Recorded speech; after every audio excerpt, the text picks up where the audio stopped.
I want to take a slight pivot into talking about library policy.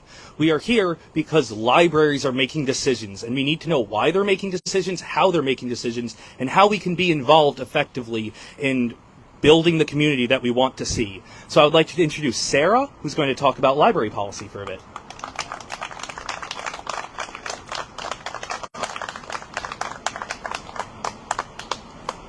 Everyone's taller than me.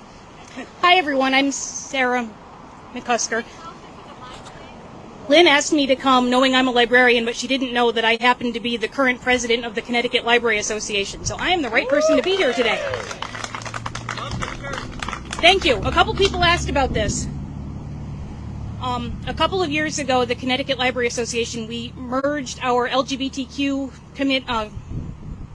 committee, yes, and our Equality and Diversity Committee. And I'm not saying we did it just because we could call it Justice, Equity, Diversity, Inclusion and have a Jedi logo, but I'm not saying we didn't. So, so I'm just pulling up the notes I had pulled up here. So if you had told me 20 years ago when I was in library school that this is what we'd be talking about in 2023, I would have looked at you like you were like from another planet.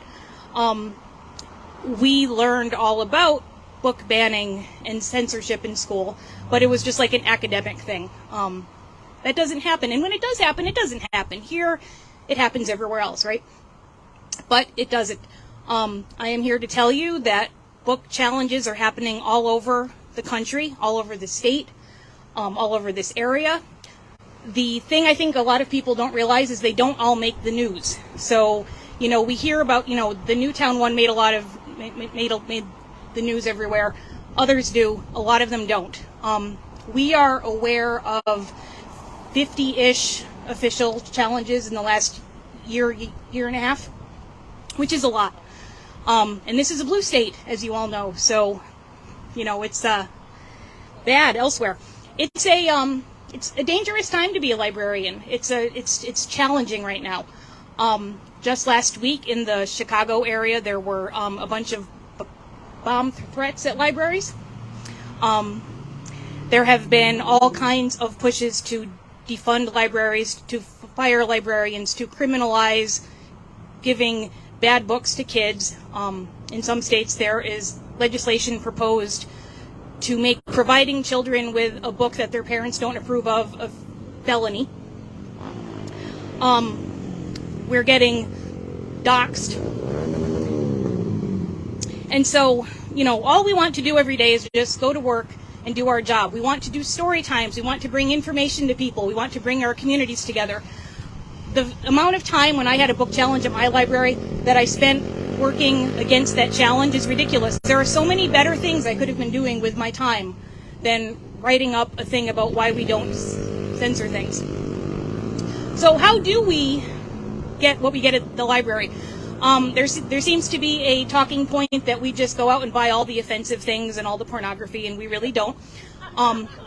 Libraries all have something called a materials selection policy that may be called a slightly different thing from library to library, but essentially it's the framework we use to decide what we have at the library.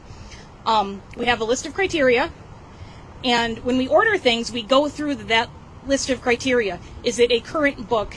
You know, how are the reviews? Is there demand for it? How many other libraries have it? Is it getting talked about on the news? You know, there's like this whole checklist. And every single thing we buy, we go through it. And so that is what helps us leave our own political and personal beliefs at the door when we come to work and really, truly do represent everybody. A lot of people don't realize that. They think that a lot of people think we don't actually select books. They just kind of like show up magically. Or that there's some, you know, kind of decentralized area where like they decide what we're all going to get. And that's not true. Every library in Connecticut is run independently because Connecticut's like that, right? So we have 169 towns. I think we have 165 principal public libraries. And we all have our own local control over our collections. A book that I want in my library collection, maybe you don't want in your library collection because there's something about the community that, you know, it just isn't the same there. So, but we do that. We're trained to do that. We're professionals.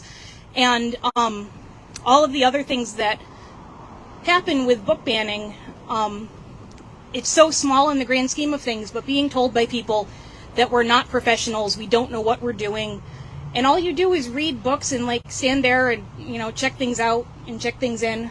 That doesn't take any skill. You know, that's not true. We have master's degrees. We believe very strongly in the freedom to read. We believe that everyone should be able to read what they want. Everyone should be able to access what they want. And part of that is being able to choose what you don't want to read. So like if I want to read Flamer, for example, that doesn't mean you have to read Flamer. But what I can't do is I can't tell you that you can't read it. And you can't tell me that I can't read it. I can choose for my child that I don't want to let him watch, you know, XYZ. And you let your kids watch it. That's fine. It's okay. We all have our own values and our own personal feelings on these things, and we want to do what's right for our own families. And that's really all we're asking from people, is to allow families to make their own choices for themselves and their children, and not to make those for everybody else. We know that there are a lot more of us than of them. There's all these polls that have shown that book banning is pretty universally unpopular.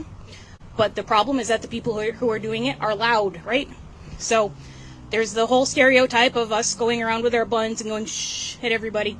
But if you've been in a library recently, libraries aren't all that quiet anymore. So what we're asking you to do is to make some noise for libraries. We need to drown these people out. So go to your library. September is library card sign up month. So if you do not have a library card, now is a great time to go get one. A lot of libraries during September will give you like a little tchotchke if you get a new card. So free stuff. Good.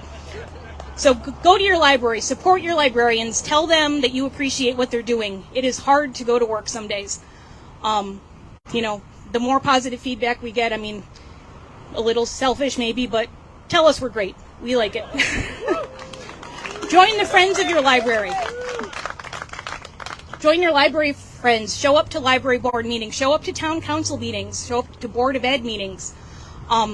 We need people to show up and talk and say, this is not acceptable. This is not who we are. This is not who we want to be. And we're not doing this on our watch. So go to those meetings, even though they might be long. You might be scared. Show up. You can also join a group that's fighting for libraries and intellectual freedom, like the Freedom to Read Foundation, United Against Book Bans. Every library, the Connecticut Library Association, there is a like Friend of Libraries membership level. So you can do that. So what we need to do basically is show everyone that libraries are important, that libraries are valued, that libraries are important to their communities, and that libraries are here for everyone, and we're going to continue to be here for everyone. Thank you.